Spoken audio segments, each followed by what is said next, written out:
Meus irmãos, o problema de um pastor mais novo convidar o mais velho é que ele pensa que o velho ainda tem o pique dele. Entendeu?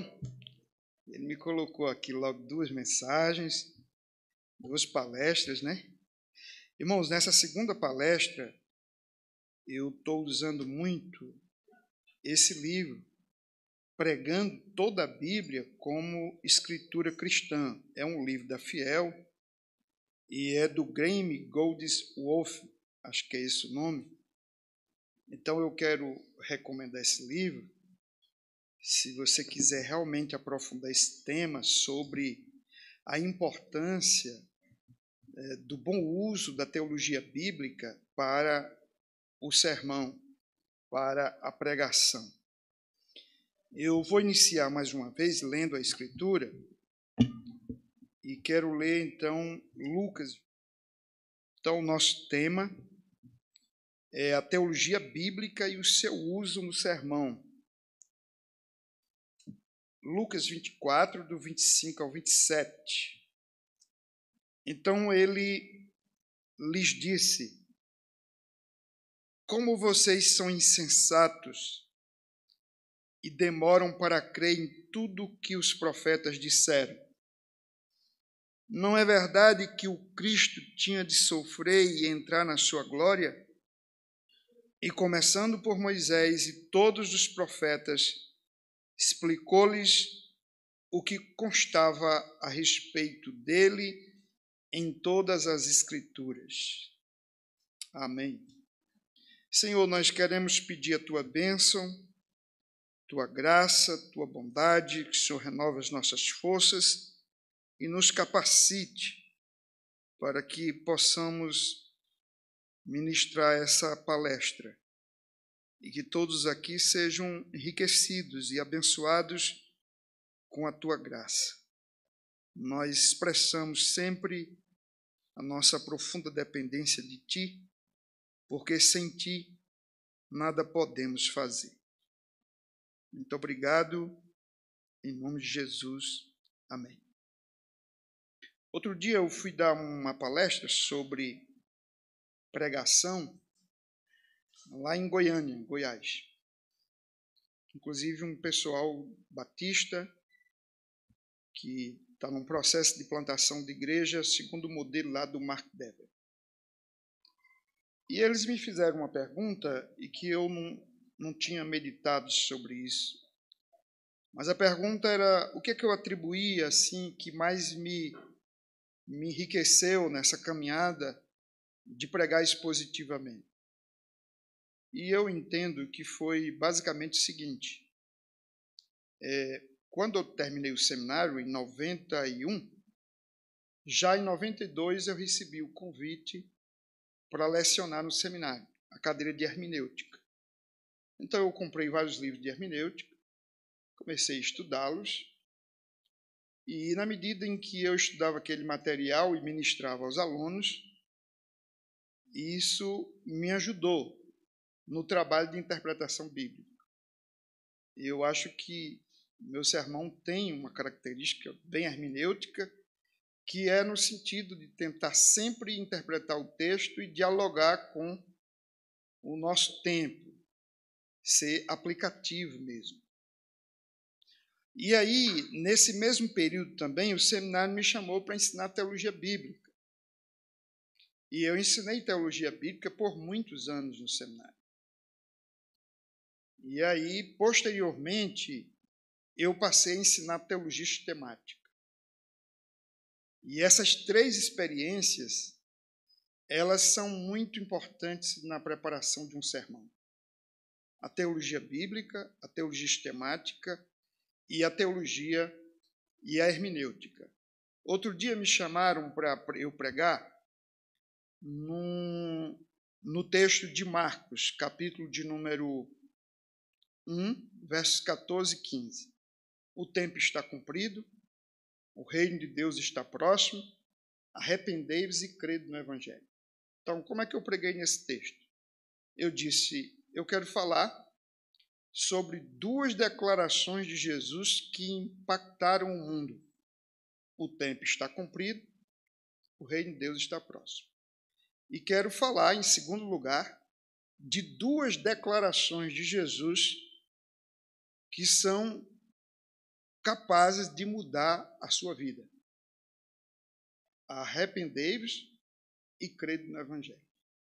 Arrependei-vos, crede no Evangelho. Arrependimento e fé. As duas primeiras questões, o tempo está cumprido, o reino de Deus está próximo, exige de você teologia bíblica. Teologia bíblica. Por quê? Que tempo é esse que se cumpriu? Você só pode entender que esse tempo se cumpriu na medida em que você tem uma visão da teologia bíblica, da Bíblia, da mensagem da Bíblia, do desenvolvimento dessa revelação e o que é que ela quer transmitir para nós. Então, o que é que o tempo se cumpriu? Se cumpriu o tempo determinado por Deus para a chegada de Cristo, o tempo das profecias, o tempo em que o Cordeiro Pascal, o sistema sacrificial, tudo se cumpriu em Cristo. Então, eu falei sobre isso, o tempo está cumprido. Quando Cristo entrou no mundo, o tempo se cumpriu. O kairos de Deus, o tempo de Deus se cumpriu. Mas, em segundo lugar, o reino de Deus está próximo. Que reino é esse? De que maneira ele foi anunciado? De que maneira ele se manifestou na história? E o que significava isso? Então, observe que essas duas declarações, eu precisei dialogar com a teologia bíblica. Eu precisei do auxílio da teologia bíblica. O tempo está cumprido, o reino de Deus está próximo. Quando chego em arrependei-vos e crede no Evangelho, não que isso a teologia bíblica não trate, mas são dois temas que, quando você estuda a doutrina da salvação na teologia sistemática, eles são imprescindíveis. Arrependimento e fé. Então, observe que nessa mensagem que eu preguei, tem lá teologia bíblica e tem teologia sistemática. Quando você tem um conhecimento básico dessas duas áreas, teologia bíblica e teologia sistemática, e você tem ali a hermenêutica para poder fazer essa interpretação e caminhar, isso te dá uma ajuda. E daí você só tem que tornar esse sermão, dialogar com outros textos e elaborar tudo direitinho para você aplicar para as pessoas no final. Então, como é que eu apliquei essa mensagem? Eu terminei dizendo que se Jesus veio ao mundo, o tempo também se cumpriu para você. Você não tem mais tempo para perder. E daqui a pouco você passa e o tempo se cumpre de outra forma para você. Se o reino de Deus chegou, você não pode governar a sua vida. Você tem que ser governado por esse reino. E então, como é que isso acontece? Você precisa desistir de você. Você precisa desistir do seu governo. Você precisa se arrepender da sua vida, dos seus atos. E você precisa crer no Evangelho. Então, aí está um exemplo da importância da teologia bíblica, da teologia sistemática, da hermenêutica, para você preparar um sermão. Eu comecei com esse exemplo, porque realmente foi isso que me ajudou bastante e tem me ajudado nessa caminhada. Essa experiência com a teologia bíblica, num primeiro momento, como professor, e depois também como professor de hermenêutica e professor de teologia sistemática. Vamos lá. Hoje, nosso caso aqui, nós vamos falar da teologia bíblica. De que maneira essa teologia bíblica nos auxilia na preparação do sermão. E aqui eu vou dizer já uma coisa importante. Todo sermão expositivo, ele é uma teologia bíblica em evidência, né? E talvez pudéssemos dizer que um sermão temático, bem elaborado, é uma teologia sistemática, certo? Mas esse é o caso.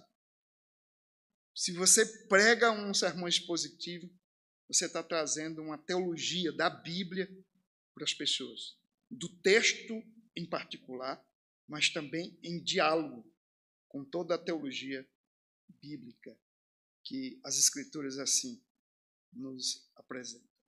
Eu queria iniciar, então, justificando a importância do uso da teologia bíblica no sermão. Primeiro, porque a teologia bíblica ajuda o pregador a ter uma visão de toda a revelação bíblica. Toda uma visão da Bíblia, né? Do quadro maior, daquilo que é mais representativo como suprassumo das Escrituras, né?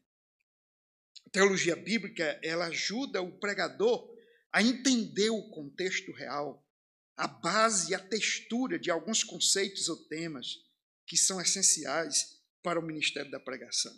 E já citando aqui o autor, o Graham Goldsworth, ele diz o seguinte: enquanto a teologia sistemática, ou como às vezes é chamada a teologia dogmática, se preocupa em estabelecer a doutrina cristã sobre determinado tema da Bíblia, a teologia bíblica se preocupa com a maneira como a revelação de Deus foi entendida no seu tempo e qual foi o quadro total construído durante todo o processo histórico.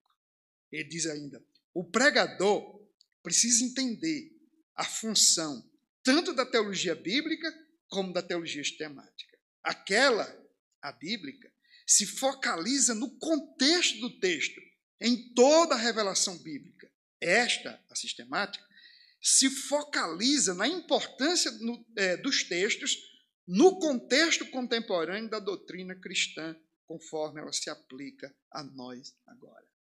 Então, por que a teologia bíblica ela é mais confiável? Porque ela procura saber o que o texto significou para aquela época. A teologia sistemática, não que todo mundo use desse expediente, mas muita gente, quando pega a teologia sistemática, ele está apenas preocupado com o agora. Ele não analisa esse texto à luz de todo o contexto. E ele corre o risco de, ao invés de dizer o que o texto está dizendo, impor ao texto um significado que não corresponde à verdade. Deixa eu dar um exemplo para vocês.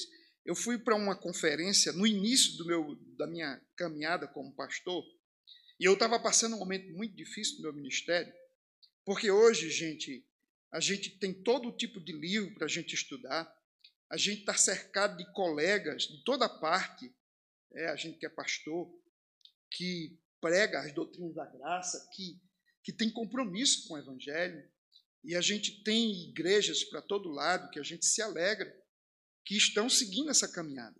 Mas quando eu comecei, sinceramente, a sensação que eu tinha é que eu estava sozinho. E eu me lembro que eu ia passando em frente a uma igreja, bem próximo da que eu sou pastor, e eu estava passando por muitas lutas com a igreja, porque eu estava querendo tirar o valnicianismo, o kenneth-reaganismo, que era a marca da igreja nos anos 90, e estava todo mundo com raiva de mim. E eu não sabia mais o que fazer. Eu ia passando próximo da igreja que tinha aberto lá perto da estância, e essa igreja estava cheia de gente. Cheio. A rua não cabia carro, gritaria, todo mundo lá. E eu olhei assim, eu estava indo para a igreja, e eu disse: meu Deus, eu estou pregando o evangelho genuíno, eu pelo menos penso que estou. E olha como é que eu estou.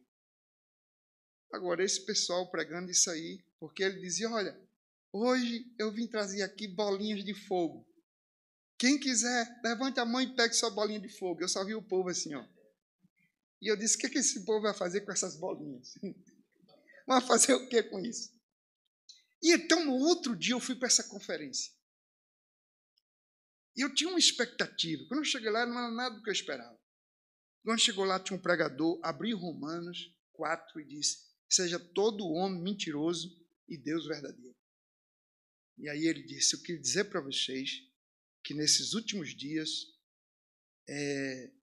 Deus está nos dando uma revelação que nem Paulo nem Pedro tiveram condição de receber. Então, literalmente, eu fiquei perguntando como é que ele podia dizer aquilo com aquele texto, e ele poderia usar o texto para dizer exatamente o contrário. Nesse mesmo ambiente, um outro pastor olhou para a Bíblia e disse: Paulo de apóstolo para apóstolo. Você aqui pisou na bola. Você pisou na bola. Então, veja, qual é a importância da teologia bíblica na pregação? É você saber que uma boa teologia bíblica, ela vai te dar esse auxílio de você compreender o texto dentro do seu contexto imediato, mas também dentro da visão geral da mensagem de salvação que Deus está comunicando ao seu povo. Segunda coisa, a teologia bíblica ajuda o pregador contra o erro do formalismo e do moralismo. Quantos sermões são um mero formalismo ou apenas um pretexto para a gente passar lições morais que podem nos levar a uma atitude legalista? Mas quando você leva as pessoas a um conhecimento da verdadeira teologia bíblica, você naturalmente escapa desse tipo de armadilha e também a sua congregação. Terceiro, a teologia bíblica ajuda contra o interesse da satisfação imediata e da busca das bênçãos materiais. Por que é que há pessoas que vêm à igreja apenas atrás de satisfação emocional e de promessas de bênçãos materiais? Porque elas não conhecem a verdadeira mensagem da Bíblia. Elas vão num versículo, pega outro ali isolado, se apropria dele e normalmente é uma ideia de bênção.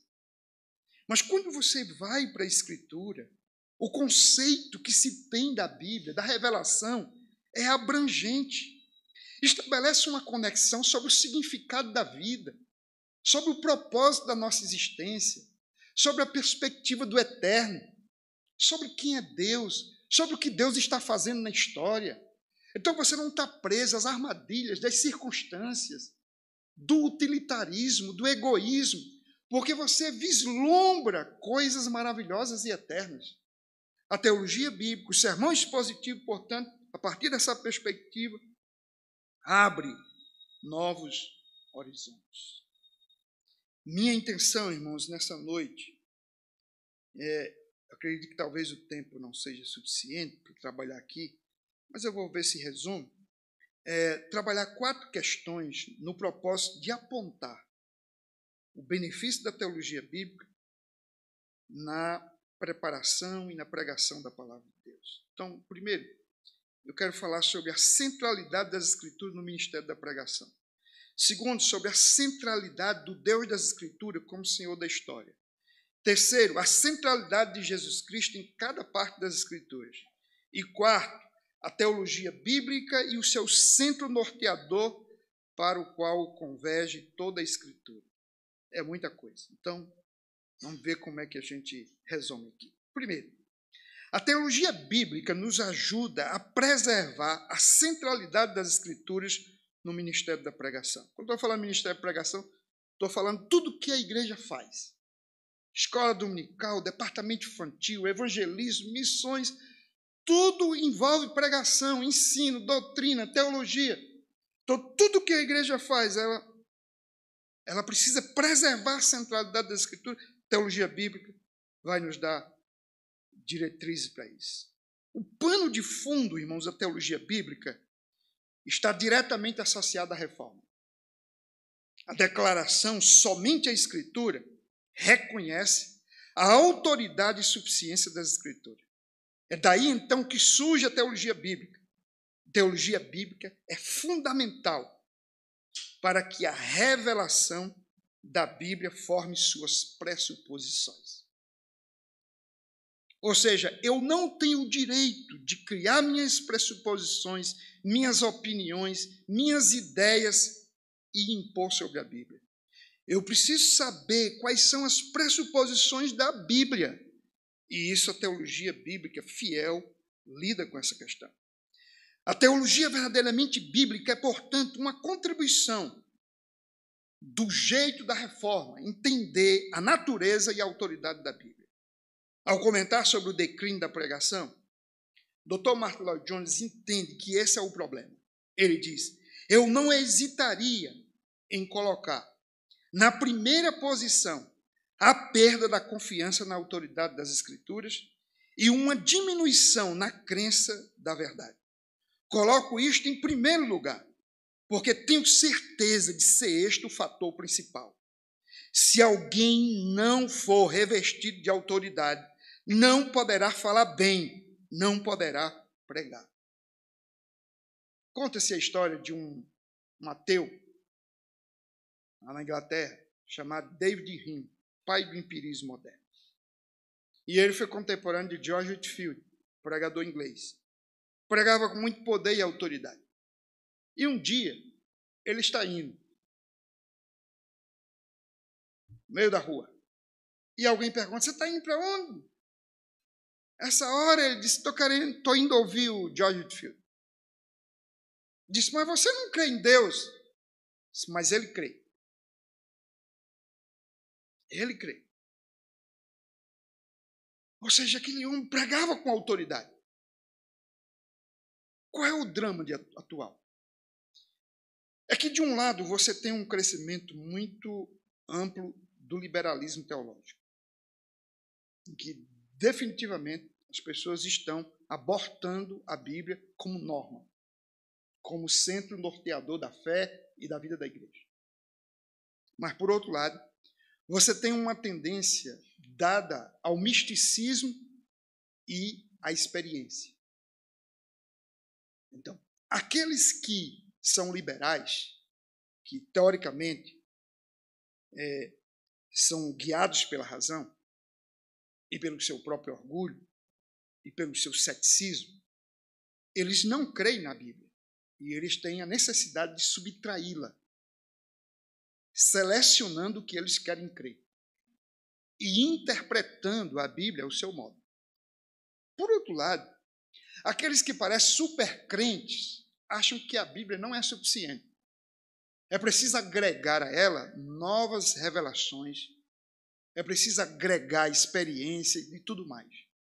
Então, de uma forma ou de outra, a Bíblia é atacada. A autoridade da Bíblia está em discussão permanentemente.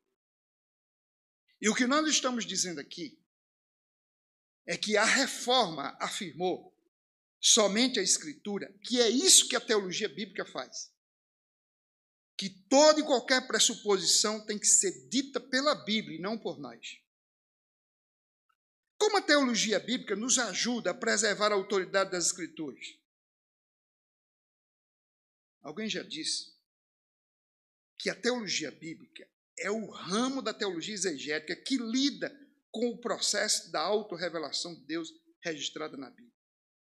E nesse sentido, irmãos, o pregador precisa ter essa compreensão de que a história da salvação é um aspecto importante do contexto de qualquer texto bíblico. Porque esse é o processo. O processo que está em voga é o processo da história da salvação, e a gente fala um pouco mais disso adiante. Por teologia bíblica, então, nós queremos dizer que a revelação bíblica tem uma história para nos contar.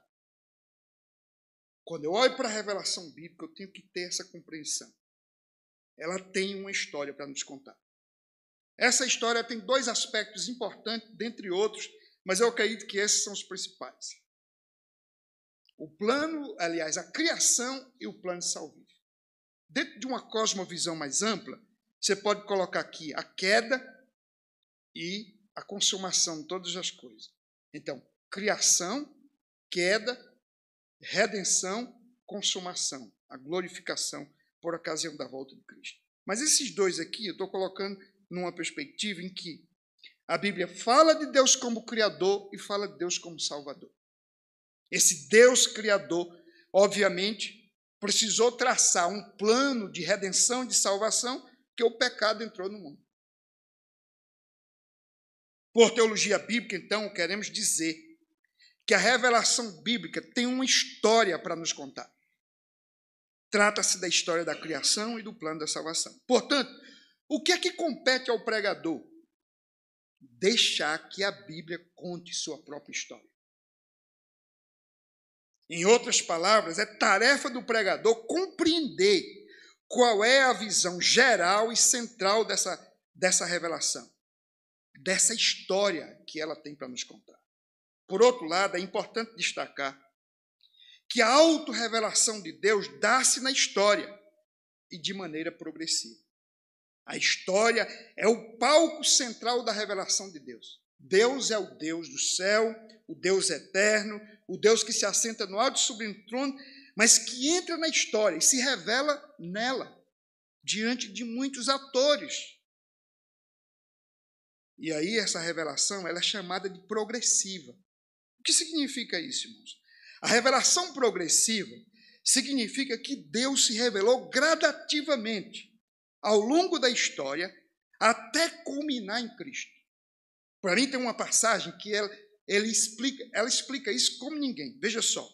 Olha o que é o aspecto progressivo e o seu aspecto pleno.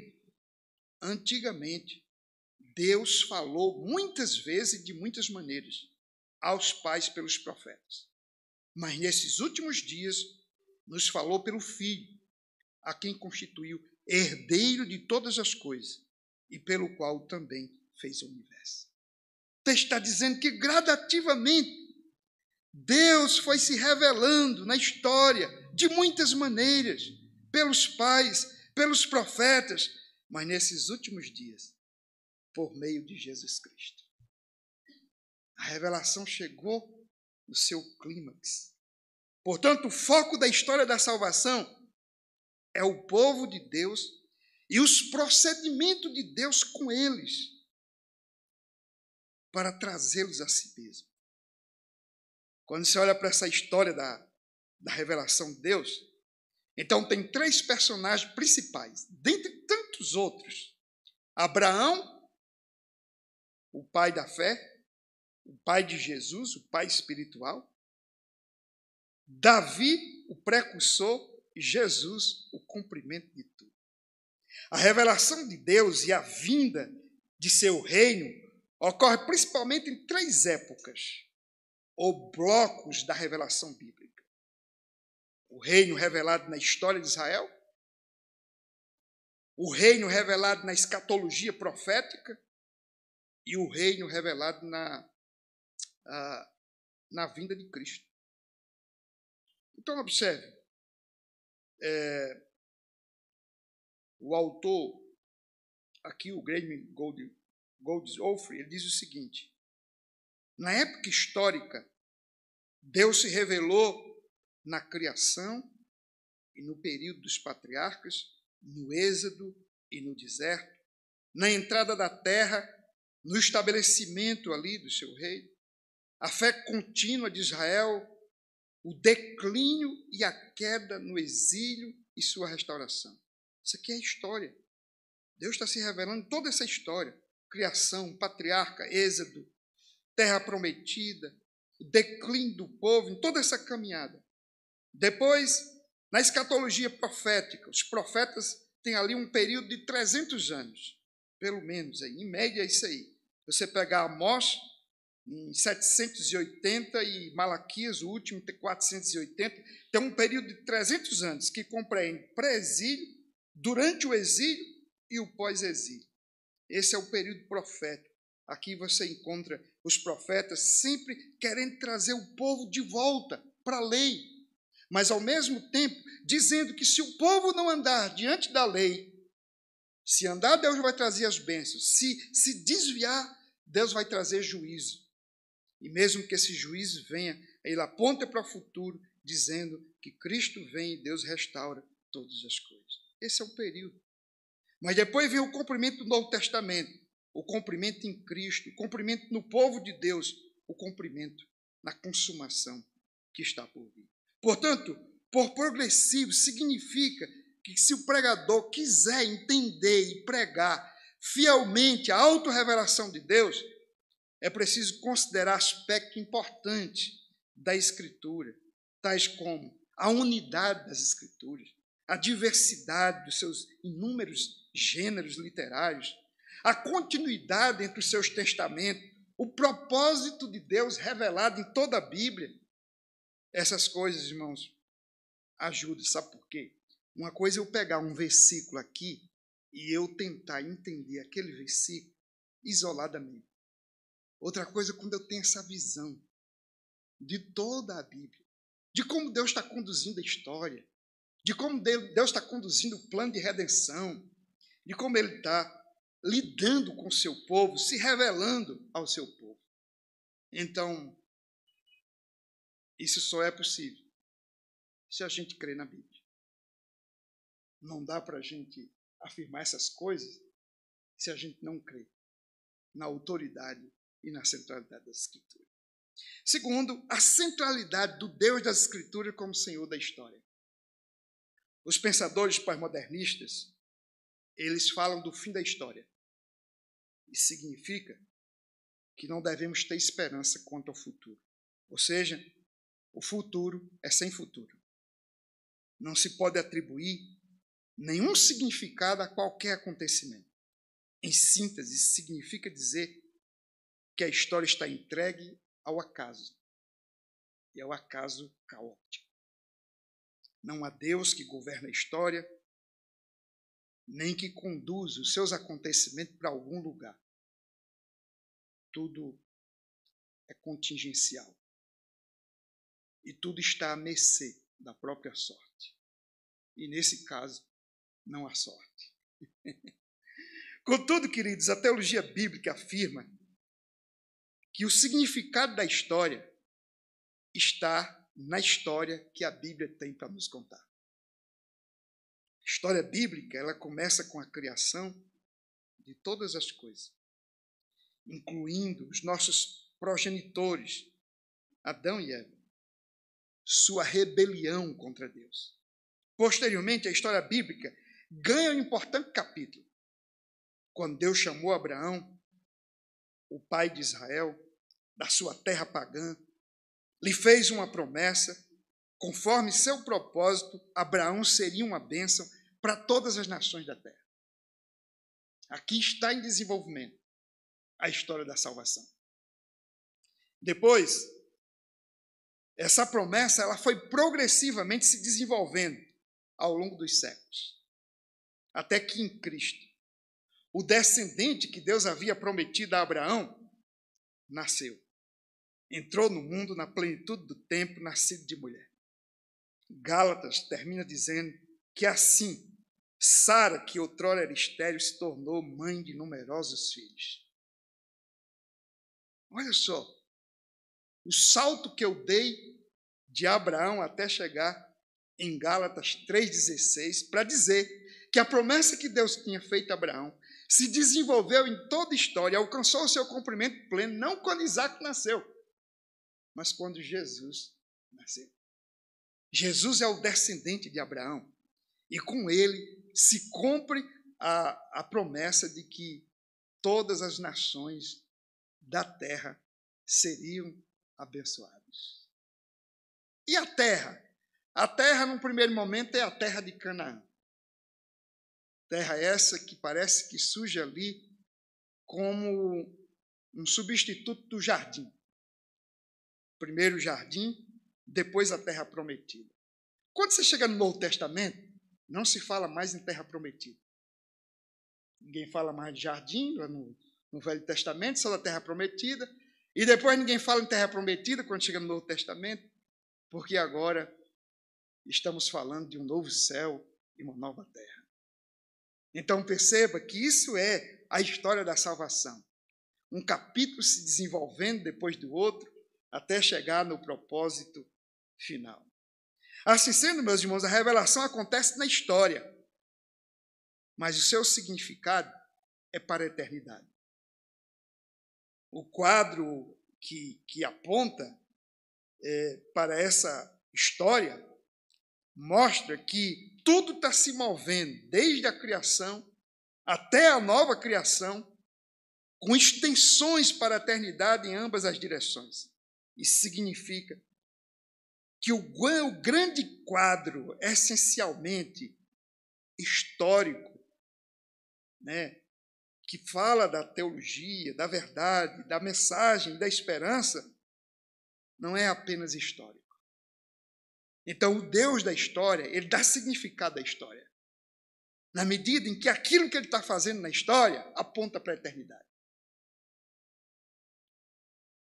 Portanto, irmãos, história da salvação é uma expressão que reconhece uma história específica, com uma estrutura dentro da qual Deus agiu, está agindo e agora agirá no futuro.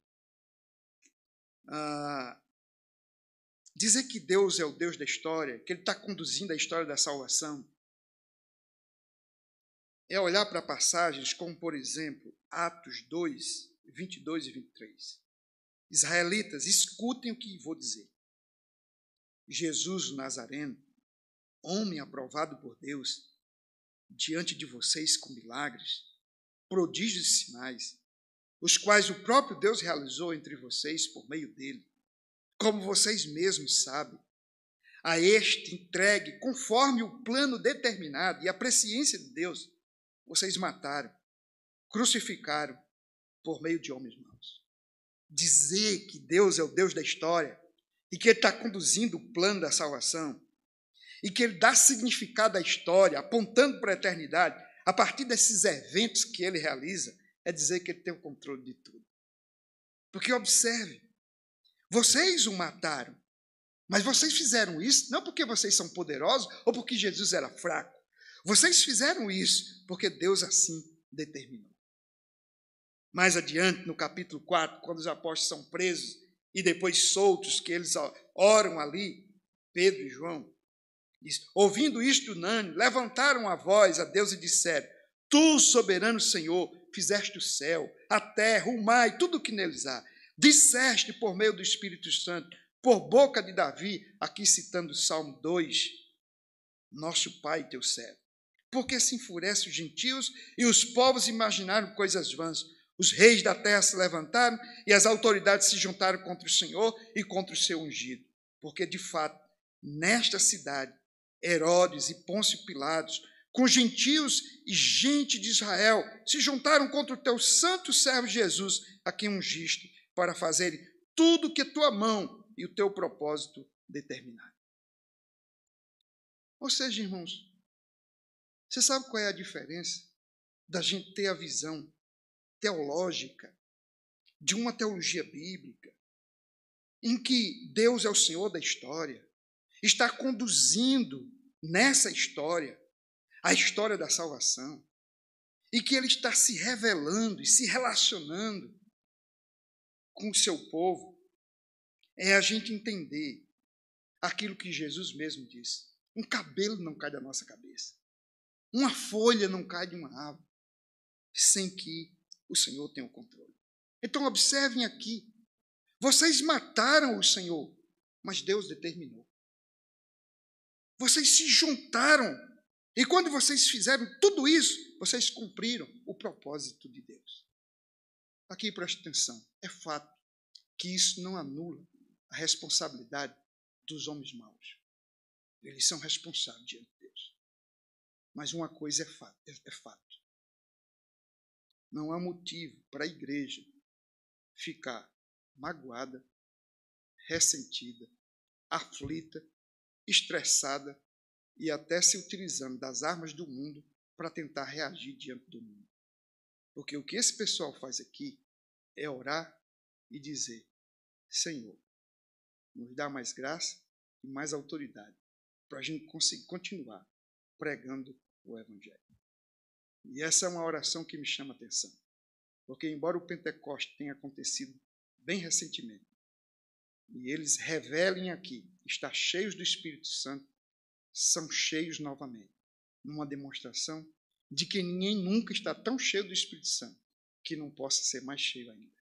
Mas o que eu quero aqui lembrar é que esses homens, esses apóstolos, tinham uma visão da história da salvação, tinham uma visão ampla de todo o Velho Testamento, e eles eram capazes de entender o controle, a soberania, a providência e a maneira como Deus estava conduzindo essa história. Mas, meus irmãos, para a gente entender essa teologia bíblica, a gente tem um desafio hermenêutico. A história da salvação nos foi concedida na Bíblia, nos foi contada na Bíblia. A Bíblia é a única biblioteca do mundo, eu digo biblioteca porque são 66 livros, em que encontramos esses fatos registrados. Você quer fazer uma pesquisa sobre os inúmeros fatos que ocorreram na história da humanidade, você vai em uma biblioteca boa que você encontra. Mas sobre esses acontecimentos da Bíblia, você não encontra. Mas a Bíblia é o único livro que conta essas coisas. E aí, nós temos que entender que aqui tem 3 questões importantes. A Bíblia é um livro, como qualquer outro, nesse sentido, de literatura, que se deu na história, mas que tem uma teologia. Qual é o nosso desafio? É entender a Bíblia como literatura. É a tarefa de expor o texto bíblico, entendendo que a mensagem que está ali, ela não é atribuída, ela é intrínseca à própria revelação. Então, eu não tenho o direito de dar o significado ao texto. O texto é que tem que dizer o que ele está dizendo. Ele é que tem que contar sua própria história, e não eu dar a minha versão para ele. Então, tratar com o livro, com a Bíblia como literatura, é expor o texto, é interpretar, é se preocupar com a cultura, com a língua original, com uma série de coisas. Mas outra coisa, o pregador precisa entender a Bíblia como um livro em que foi editado na história. A mensagem da Bíblia envolve história. O pregador precisa entender a Bíblia como um livro de significado teológico. E aí é onde vai. A história que a Bíblia conta não é apenas um conjunto de acontecimentos que aconteceram no tempo, na história de Israel, como muitos acham que Israel é apenas o Velho Testamento é só a história da religião judaica, a experiência do povo de Israel. Não. Tem uma mensagem teológica ali. Tem uma mensagem que Deus quer comunicar sobre quem Ele é, sobre a salvação, sobre quem o seu povo deve ser. Em outras palavras, significa que a literatura nos conta a história. Por sua vez, essa história exige do pregador uma interpretação teológica. Portanto, devemos reconhecer que os acontecimentos que estão na Bíblia não são autoexplicativos. Exige de nós esse trabalho, e isso é teologia bíblica. É interessante, porque quando você olha para alguns fatos na Bíblia, eles parecem muito óbvios, mas ainda assim, eles precisam ser explicados, interpretados à luz da Bíblia. E por quê? Porque apesar de óbvios, eles às vezes ainda assim são obscuros para nós. Veja um exemplo do texto que eu li aqui. Jesus está no caminho de Emaús, ele ressuscitou, e aí ele está lá caminhando com 2 discípulos. Para eles, Jesus deve estar morto. Afinal de contas, disseram que ele ressuscitou, mas até agora, disseram que o túmulo está vazio, mas até agora a gente não viu. Olha só. Então lhe disse: como vocês são insensatos e demoram para crer em tudo que os profetas disseram? Não é verdade que o Cristo tinha de sofrer e entrar na sua glória? E começando por Moisés e todos os profetas, explicou-lhes o que constava a respeito dele em todas as Escrituras. Foi o que Jesus fez. Jesus poderia ter dito ali: gente, sou eu, olha aqui. Não. Como é que ele quis ser conhecido? Como é que ele quis ser encontrado, revelado na Escritura?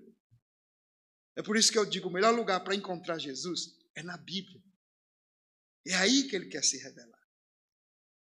E o fato, queridos, é que aqui Jesus usou a Escritura para explicar quem ele era, para revelar quem ele era. Então, a própria ressurreição de Jesus, assim como a sua morte, só pode ser afirmada não apenas pelo fato histórico de que ele ressuscitou, o túmulo está aberto, mas porque a Escritura testificou disso.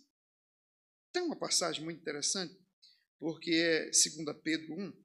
Pedro está tentando explicar ali para as pessoas sobre a vinda de Cristo, de que ele veio, de que ele era o Salvador, e as pessoas devem perseverar e segui-lo.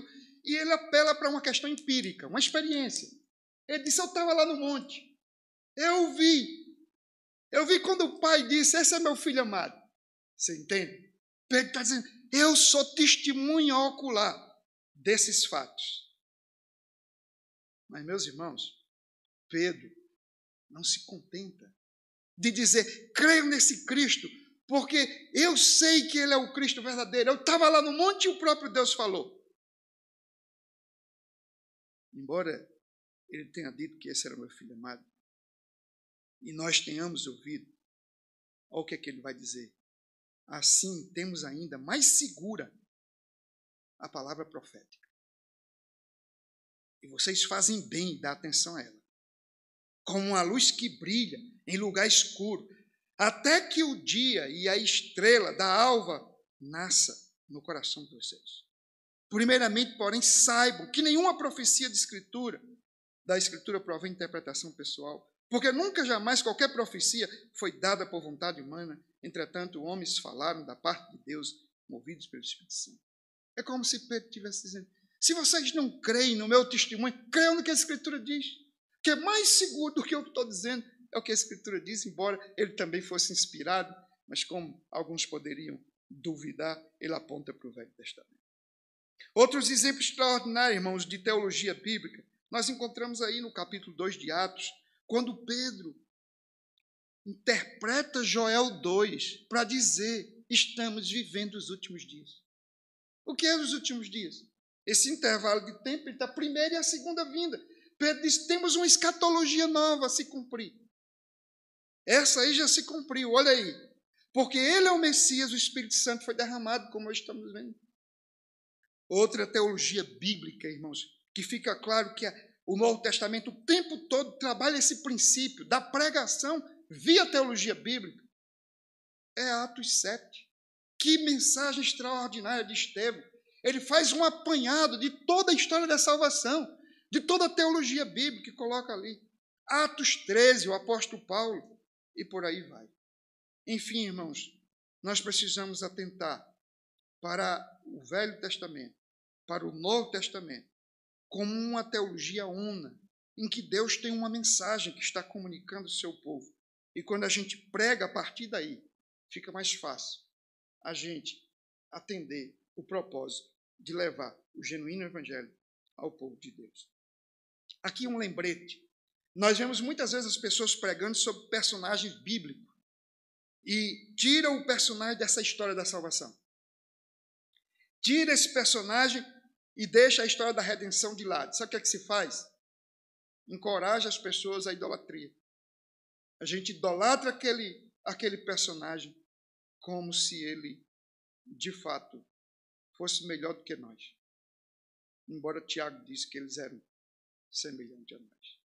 Então, o que se diga, se você vai pregar em qualquer relato, em qualquer simbologia, em qualquer acontecimento, em qualquer personagem, procure situar isso dentro da história da salvação, entendendo que Deus é Senhor que está conduzindo essa história, que gradativamente Ele está se revelando até chegar em Cristo Jesus.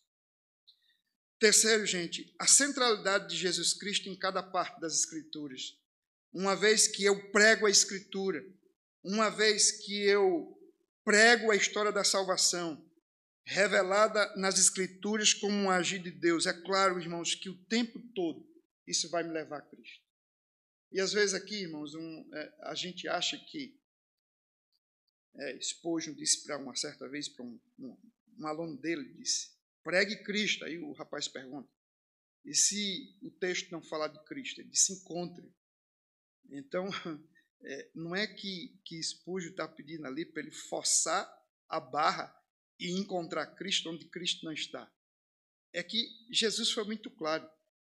A Escritura testemunha de mim, dá testemunho de mim. Então, se a Escritura, e a Escritura é toda a Escritura, dá testemunho de Jesus, você pode encontrar Jesus em toda a Escritura. Mas isso, às vezes a gente fica olhando para símbolos, personagens, sombras. Não, é a Escritura.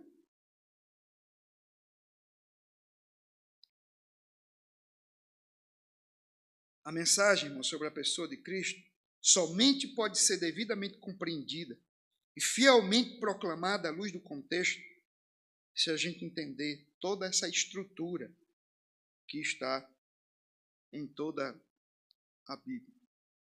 Vou pegar aqui um exemplo que o próprio autor aqui cita, que é o seguinte: você imagine, alguém abre a Bíblia em Mateus e vai pregar sobre a genealogia. Você vai ficar surpreso, né? O que é que esse pregador vai pregar na genealogia? Tantos textos aí. Ele vai pregar no capítulo 1 de Mateus. Se ele estiver pregando, iniciando a pregação em Mateus, é claro que isso é compreensível. Senão fica meio surpreendente. Mas a verdade é que ali tem uma mensagem sobre a centralidade de Cristo na história da salvação. Porque o texto fala de Abraão, e Abraão diz respeito à promessa do Messias. O texto fala de Davi, e Davi é o precursor do Messias.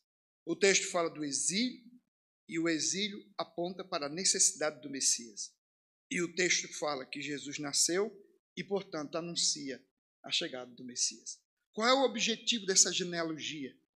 É mostrar como Deus está convergindo a história para Cristo. Tudo aponta para Ele, até que chegue aquele dia que Ele entra em cena. Então, até as genealogias tratam de Cristo, porque essa é a ideia da genealogia. É mostrar que aquela linhagem está sendo preservada, né? A promessa que Deus fez a Abraão, que Deus fez a Davi, está sendo preservada, para que quando vier o Messias, você saiba se ele realmente está dentro daquela história que Deus cuidou em guardar. Bom, o que os diversos temas das Escrituras têm a nos ensinar? O que os diversos símbolos das Escrituras, os diversos acontecimentos têm a nos ensinar, senão que Cristo é o centro e o Senhor de todas as coisas. Não podemos ignorar as palavras de Jesus, portanto, quando ele diz que as Escrituras dão testemunho dele. O fato é o seguinte: quando as Escrituras falam de humanidade, falam da criação, falam do domínio de Deus na história, fala da soberania de Deus, fala do modo como o homem rejeitou a Deus e se envolveu na rebelião do pecado, fala da história da salvação e os meios que Deus está usando para levar essa história adiante, fala do governo de Deus sobre o seu povo, a relação de Deus com esse povo. Tudo isso, meus irmãos, a gente não pode pregar sem apontar para Cristo. O sentido de tudo isso é Cristo. Como é que eu posso pregar sobre a ética do decálogo, extremamente elevada, e não apontar para Cristo? Eu vou cair no legalismo. Como é que eu vou exigir ou desafiar a congregação a viver um padrão moral ético extremamente elevado e acima dessa cultura, se eu não ofereço Cristo como caminho perfeito de obediência e de santidade? É isso. Anunciar Cristo passa por esse caminho. Deixa eu só colocar aqui ainda uma coisa importante. Você chega no capítulo 2 de Gênesis, para mim ali tem 3 temas que resume a caminhada do povo de Deus no Velho Testamento e que resume a nossa caminhada hoje. É o que eu chamo de o padrão da criação. O que Deus está querendo no capítulo 2? Primeiro, esse homem é um ser espiritual e ele foi criado para cultuar. Então Deus estabelece o dia de descanso, que fica normatizado no decálogo, e fica claro que aquilo ali não era apenas uma narrativa sobre o que Deus fez, mas um padrão que deveria ser estabelecido para o povo dele. Tanto é que vira norma no decálogo. Em seguida, tem a ideia do trabalho. Deus coloca o homem no jardim para ele cultivar, para ele guardar. Então, o trabalho aí envolve cultura, arte, ciência, economia, tudo quanto nós fazemos. E depois Deus criou esse homem também um ser relacional, e Deus diz que não é bom que ele esteja só, lhe dá uma esposa, família. Então, igreja, família, trabalho. Eu pergunto, será que existe alguma coisa nesse mundo que a gente faça que não esteja ligado à família, igreja e trabalho, o meu relacionamento com Deus, com a criação e com o meu próximo, tudo passa por aí.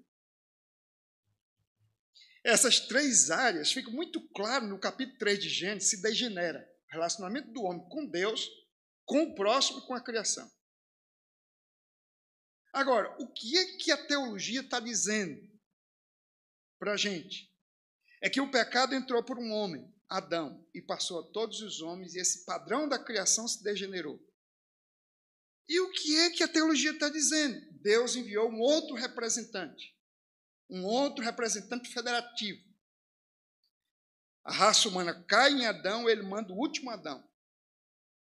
Se por um entrou o pecado, por outro entra a salvação. Quem está em Cristo é nova criação. Então fica claro que nós temos dois paradigmas. Adão como representante da criação caída, Cristo como representante da criação redimida. E aí, vamos pegar aqui Efésios. Capítulo 1 diz que a Trindade, Deus Pai, Deus Filho, Deus Espírito Santo, elegeu, expiou o pecado, o Espírito Santo selou. Não é pelas obras. Capítulo 2 é pela graça por meio da fé. A parede da separação caiu, e aquilo que era só para judeu também é para gentio. Então agora nós temos uma nova sociedade formada por gentios e judeus. A partir do capítulo 4, Paulo vai aplicar isso para a vida prática dessa nova sociedade.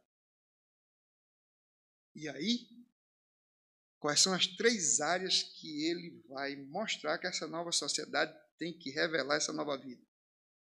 Família, igreja, ele começa com a igreja ali, seja cheio do Espírito Santo, cânticos, hinos, família e trabalho. Só que antes, ele coloca ali no capítulo 4, assim como ele faz no capítulo 3 de Efésios, que essa nova sociedade acontece quando você se despoja do velho homem, é revestido do novo, que é a segunda imagem de Cristo. E essa imagem, Paulo usa três palavras para caracterizar o resgate, a restauração dessa imagem. Quais são essas três palavras? Santidade, conhecimento e justiça. Duas delas aparecem em Colossenses 4, em Efésios 4, e a outra lá em Colossenses 3. E aí, isso me chama a atenção, porque para Calvino, o que determina que o homem é a imagem de Deus é que ele foi criado justo, santo e dado ao conhecimento.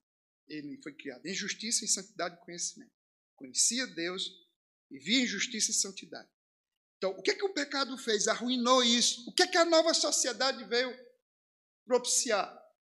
Essa nova criação, no novo Adão ou no último Adão. Exatamente isso.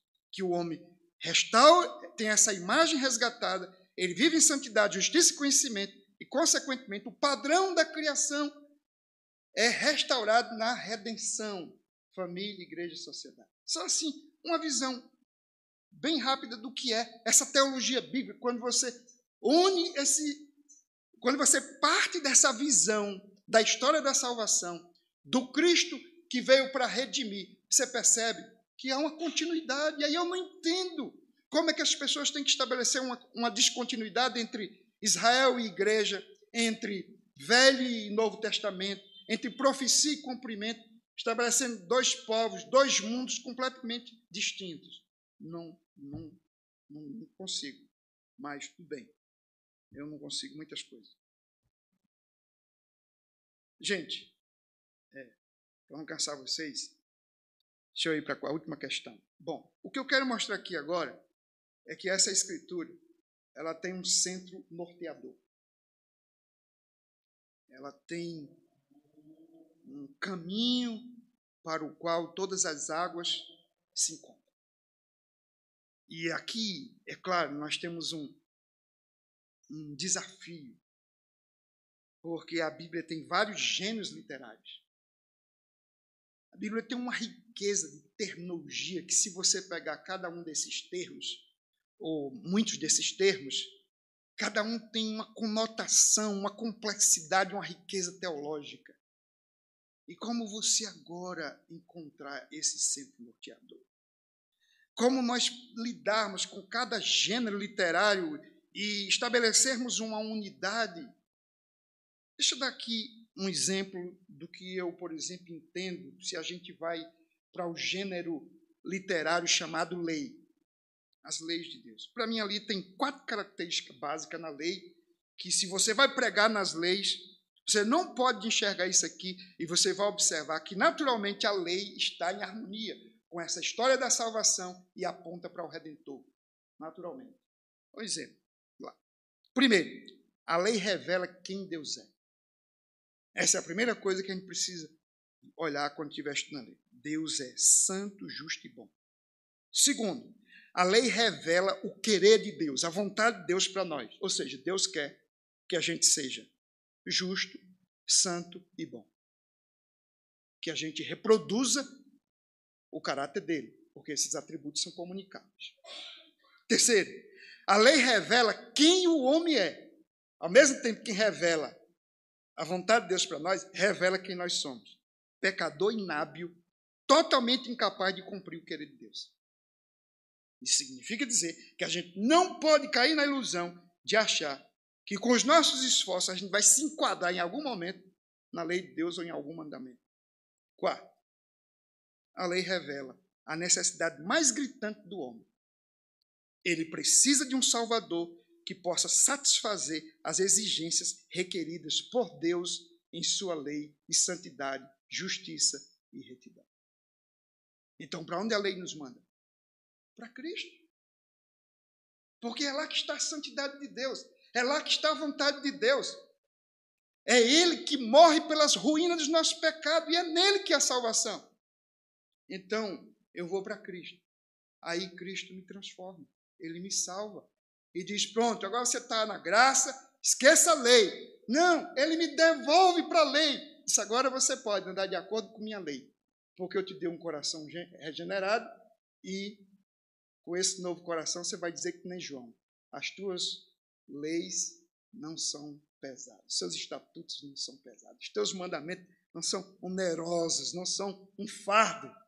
Então, queridos, é muito importante a gente observar isso. Mas veja,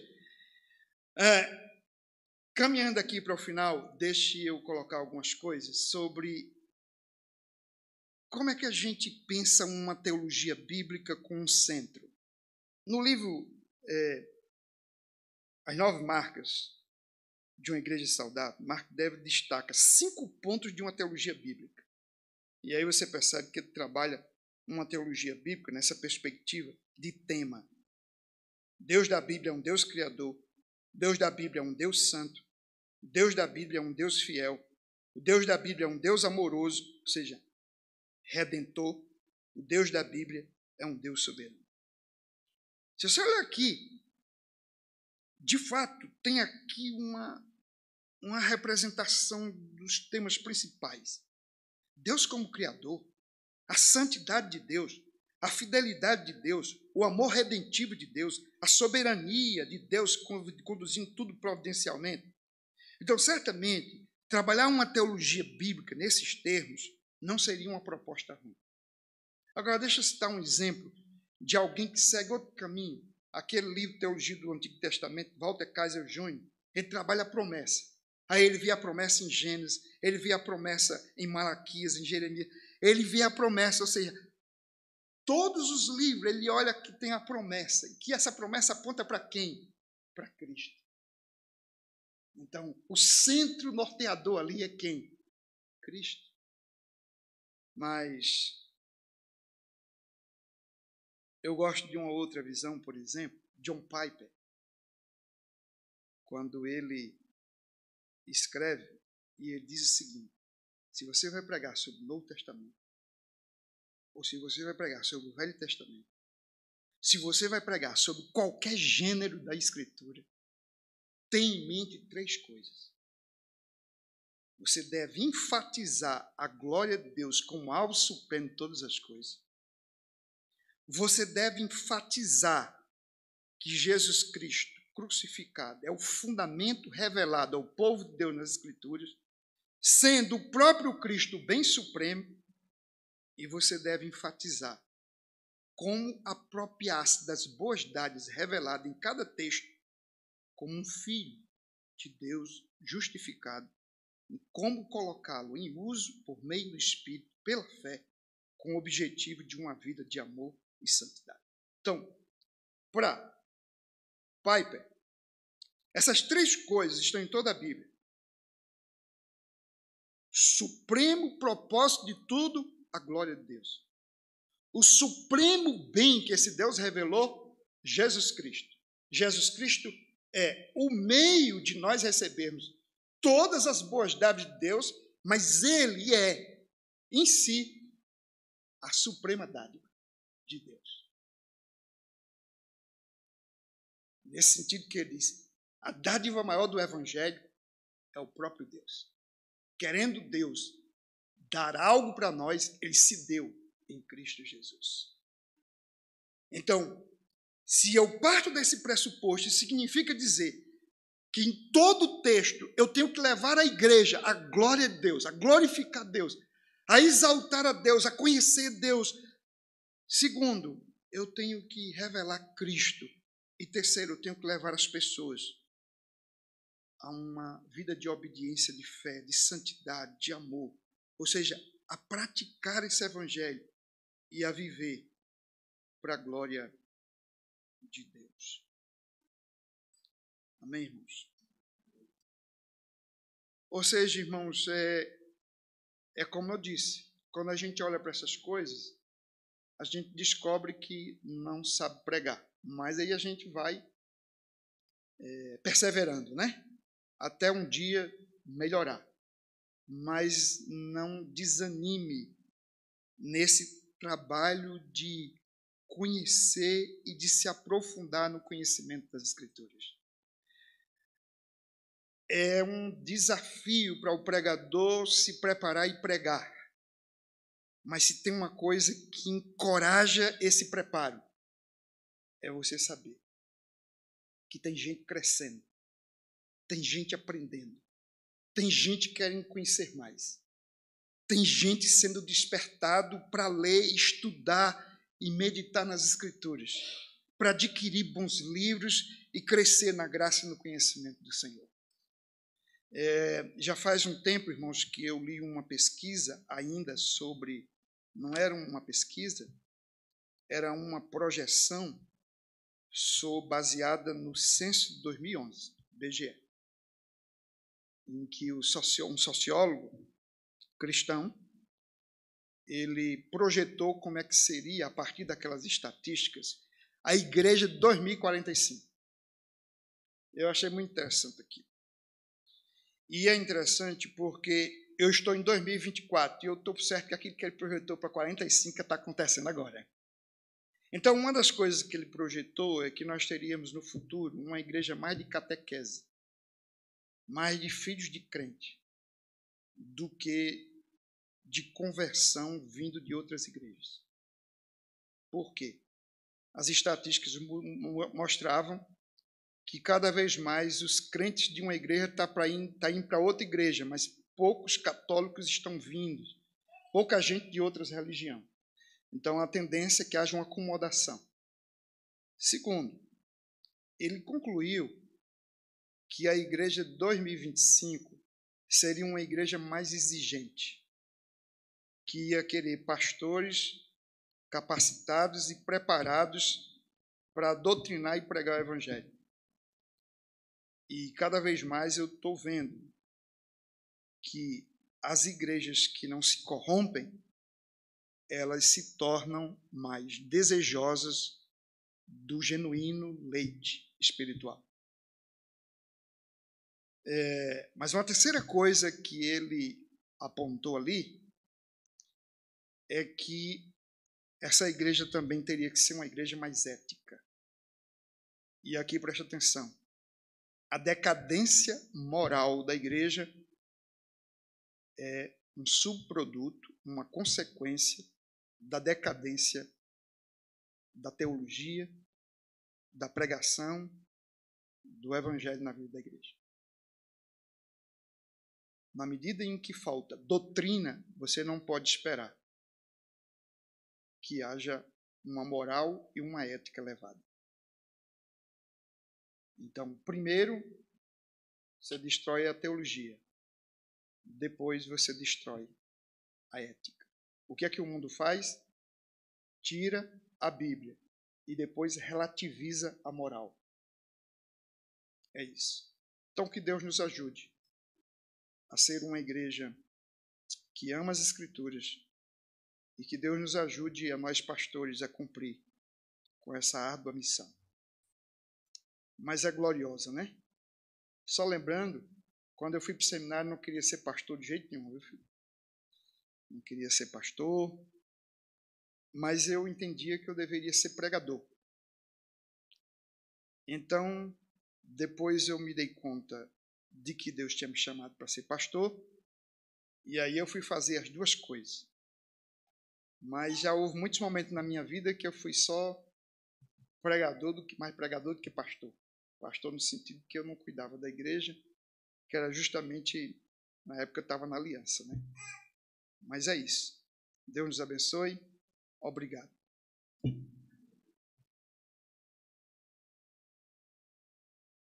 Amém, irmãos. Que o Senhor